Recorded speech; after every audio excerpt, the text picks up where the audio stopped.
তারেক রহমানের প্রথম কোনো বিদেশ সফর নয়াদিল্লি বা বেইজিংকে বেছে নিলে বাংলাদেশের প্রধানমন্ত্রীর সাথে এই দুই দেশের সম্পর্কের একটু বার্তা নিয়ে একটু ঝুঁকি থাকতো। আসিয়ানভুক্ত দেশ মালয়েশিয়াকে বেছে নিয়ে বাংলাদেশ বার্তা দিয়েছে যে দেশের নতুন নীতি নির্ধারকরা এই ক্ষমতার দ্বন্দ্বে না জড়িয়ে আন্তর্জাতিক রাজনীতিতে নিজেদের অবস্থান করতে চান।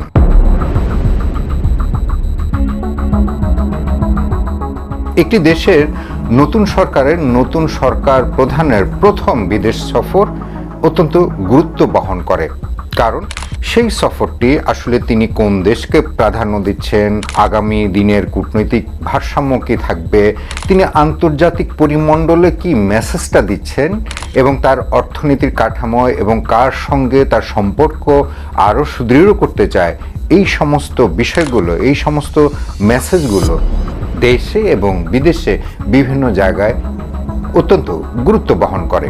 প্রথম বিদেশ সফর দিয়ে বোঝা যায় এই সরকার কোন দেশকে সবচেয়ে বেশি গুরুত্ব দিচ্ছে। এর মাধ্যমে বৈশ্বিক বা আঞ্চলিক রাজনীতিতে দেশ কার ব্লগে বা জোটে থাকতে চায় তার ইঙ্গিত মেলে। ভারসাম্য রক্ষা, প্রতিবেশী নাকি কোনো পরাশক্তিকে আগে বেছে নেওয়া হলো, তা দিয়ে সরকারের কূটনৈতিক ভারসাম্য রাখার কৌশল স্পষ্ট হয়। সাধারণত প্রথম সফরে অর্থনৈতিক বিনিয়োগ, বাণিজ্য এবং সুসম্পর্ক স্থাপন করার নানান ধরনের চুক্তি স্থাপিত হয়। দেশের কোনো জরুরি অর্থনৈতিক বা জ্বালানি সংকট থাকলে তা কাটিয়ে উঠতে শীর্ষ সাহায্যকারী দেশকে বেছে নেওয়া হয়। আন্তর্জাতিক রাজনীতিতে এই প্রথম সফর একটি শক্তিশালী বার্তা বা পলিটিক্যাল সিগন্যাল। নতুন নেতৃত্বের প্রতি বন্ধুভাবাপন্ন দেশগুলোর সমর্থন ও গ্রহণযোগ্যতা আন্তর্জাতিক মহলে তুলে ধরা। আর তাই বাংলাদেশের প্রধানমন্ত্রী তারেক রহমানের প্রথম কোনো বিদেশ সফর আন্তর্জাতিক ভূরাজনীতি, অর্থনীতি এবং দেশের রাজনীতির কারণে একটু স্পর্শকাতর হিসেবে ধরা হয়। 2026 সালের ফেব্রুয়ারি মাসে নির্বাচনের পর দেশের শীর্ষ নেতৃত্বের সামনে ভারত, চীন এবং মালয়েশিয়ার পক্ষ থেকে আনুষ্ঠানিক আমন্ত্রণ ছিল, তবে কোনো পরাশক্তিকে প্রথম গন্তব্য হিসেবে বেছে না নিয়ে আগামী 21 এবং 22 জুন বাংলাদেশের প্রধানমন্ত্রী তারেক রহমান মালয়েশিয়া সফরের সিদ্ধান্ত নিয়েছেন। দক্ষিণ এশিয়ায় ভারত ও চীনের তীব্র কৌশলগত ভূরাজনৈতিক প্রতিযোগিতা চলছে। নয়াদিল্লি বা বেইজিংকে বেছে নিলে বাংলাদেশের প্রধানমন্ত্রীর সাথে এই দুই দেশের সম্পর্কের একটু বার্তা নিয়ে একটু ঝুঁকি থাকতো। প্রথম গন্তব্য হিসেবে আসিয়ানভুক্ত দেশ মালয়েশিয়াকে বেছে নিয়ে বাংলাদেশ বার্তা দিয়েছে যে দেশের নতুন নীতি নির্ধারকরা পরাশক্তিগুলোর মধ্যে দ্বন্দ্বে না জড়িয়ে একটি ভারসাম্যমূলক আন্তর্জাতিক রাজনীতিতে নিজেদের অবস্থান করতে চান। মালয়েশিয়া বাংলাদেশের অন্যতম প্রধান জনশক্তির বাজার। দেশের বর্তমান অর্থনৈতিক পরিস্থিতিকে বৈদেশিক মুদ্রার রিজার্ভ শক্তিশালী করতে মালয়েশিয়া থেকে রেমিটেন্স প্রবাহ বাড়ানো এবং বড় ধরনের দ্বিপাক্ষিক বাণিজ্যিক ও বিনিয়োগ নিয়ে আলোচনা এই সফরের মূল অর্থনৈতিক এজেন্ডা। একটি নতুন রাজনৈতিক দল ক্ষমতায় আসার পর বিশ্বের অন্যতম অংশীদার রাষ্ট্রের সঙ্গে সম্পর্ক জোরদার করা এবং নিজেদের পরিকল্পনা এবং নিজেদের পলিসি বা নিজেদের আকাঙ্ক্ষা বাস্তবায়নের যে চেষ্টা, সেই চেষ্টার কারণে সেই দেশকে সফরের প্রথম দেশ হিসেবে ঘোষণা করা এবং সেখানে যাওয়া, সেটি অর্থনৈতিক এবং আন্তর্জাতিক পরিমণ্ডলে অত্যন্ত গুরুত্ব বহন করে।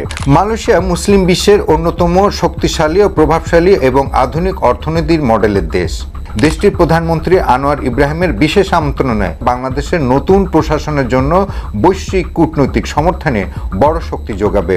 বাংলাদেশের বর্তমান সরকার প্রধানের এই সফরটি কেবল একটি আনুষ্ঠানিক ভ্রমণ নয়, এটি দেশের অর্থনৈতিক স্বার্থ রক্ষা করা এবং পরাশক্তিগুলোর যে পরিমণ্ডলের ভূমণ্ডলের যে টানাটানির যে ক্ষমতার লড়াই চলছে, সেই ক্ষমতার লড়াইটাকে ওভারলুক করে নিজের স্বকীয় রাজনৈতিক দর্শন এবং স্বকীয় বন্ধুত্ব প্রতিষ্ঠা করা, এটি হচ্ছে বাংলাদেশ সরকারের প্রথম লক্ষ্য এবং প্রথম নীতি।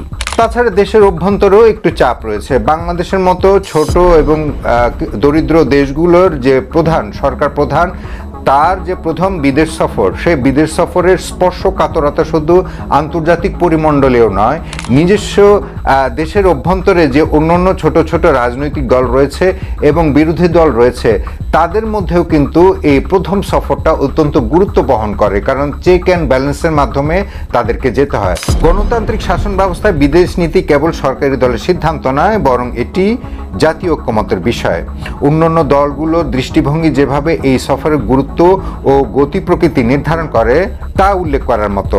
বাংলাদেশের রাজনৈতিক দলগুলোর মধ্যে আন্তর্জাতিক পরাশক্তিদের মধ্যে যেমন ভারত, চীন এবং যুক্তরাষ্ট্রের সাথে সম্পর্কের প্রশ্নে ভিন্ন ভিন্ন মতাদর্শ রয়েছে। আর সেই কারণে যদি চীন, ভারত বা যুক্তরাষ্ট্রের প্রথম সফর বাংলাদেশের প্রথম সরকার প্রধান করে, তাহলে অভ্যন্তরীণ রাজনৈতিক দলগুলো তখন তারা জাতীয় স্বার্থ বিরোধী একটি তকমা দিয়ে হয়তো নানান ধরনের আন্দোলন সংগ্রাম বা সরকারকে প্রেশার চাপ দেওয়ার জন্য নতুন একটি টুলস বা নতুন একটি ইস্যু খুঁজে পায়, এবং যেটি নতুন যে সরকার প্রধান যিনি সদ্য ক্ষমতায় আসেন তার প্রথম বিদেশ সফরের ক্ষেত্রে তিনি সেই সুযোগটি কাউকে নিতে দিতে চান না।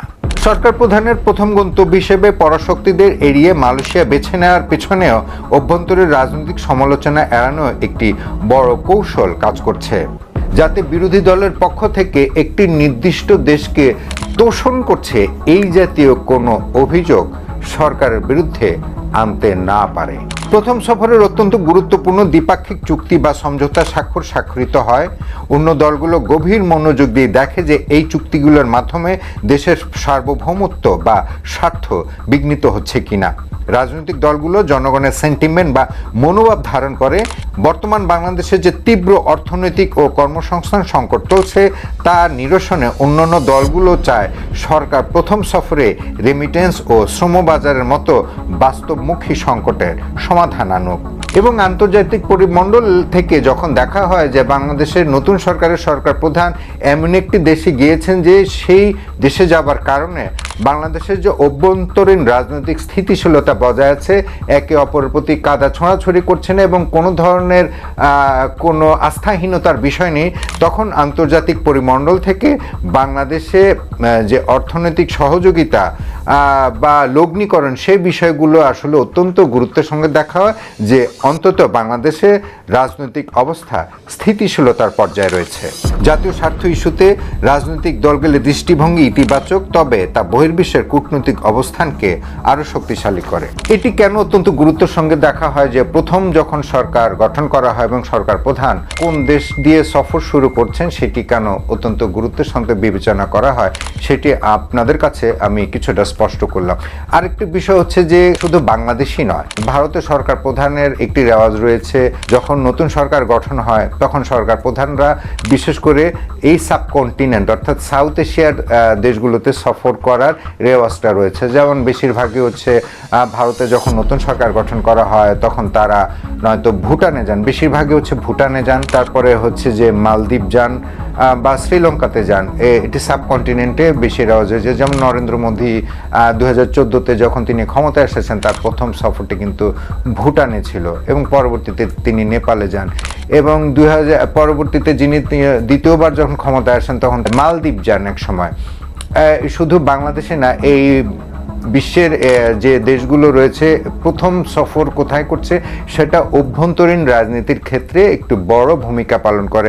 বিরোধী দল বা অন্যান্য ছোট ছোট দলগুলো রয়েছে তখন তারা ওই সরকার প্রধানের দিকে তাকিয়ে থাকে যে তারা সে কোন দেশকে বেশি গুরুত্ব দিচ্ছে। যেমন মার্কিন প্রেসিডেন্ট যারা নতুন সরকার গঠন করে তখন মার্কিন প্রেসিডেন্টের যে রেওয়াজ সেই রেওয়াজ অনুযায়ী কিন্তু কানাডায় প্রথম সফর করার নিয়ম, কারণ প্রতিবেশী দেশ এবং তার সঙ্গে বাণিজ্যিক অংশীদারিত্ব অত্যন্ত কঠিন এবং জোরালো, যার কারণে রেওয়াজ রয়েছে। মার্কিন যুক্তরাষ্ট্রের রাষ্ট্রপতি যখন প্রথম সফর করেন বিদেশে সেটি কানাডা সফর করেন। যদিও ট্রাম্প 2017-তে যখন ক্ষমতায় এসেছেন তিনি প্রথম সফরটি করেছেন সৌদি আরবে, এবং 2025-এ যখন তিনি আবার ক্ষমতায় এসেছেন তখনও কিন্তু প্রথম সফরটি করেছেন সৌদি আরবে। জো বাইডেন প্রথম সফর করেছেন হচ্ছে যুক্তরাষ্ট্র যুক্তরাজ্যে একটু পরিবর্তন হয়। বারাক ওবামা থেকে এর আগের যত রাষ্ট্রপ্রধানরা মার্কিন যুক্তরাষ্ট্রের রাষ্ট্রপ্রধান হিসেবে ছিলেন তারা বেশিরভাগই কানাডায় গিয়ে তাদের প্রথম সফর শুরু করেন, মানে প্রথম রাষ্ট্রীয় সফর অ্যাজ এ ক্ষমতা প্রধান বা রাষ্ট্রীয় প্রধান এবং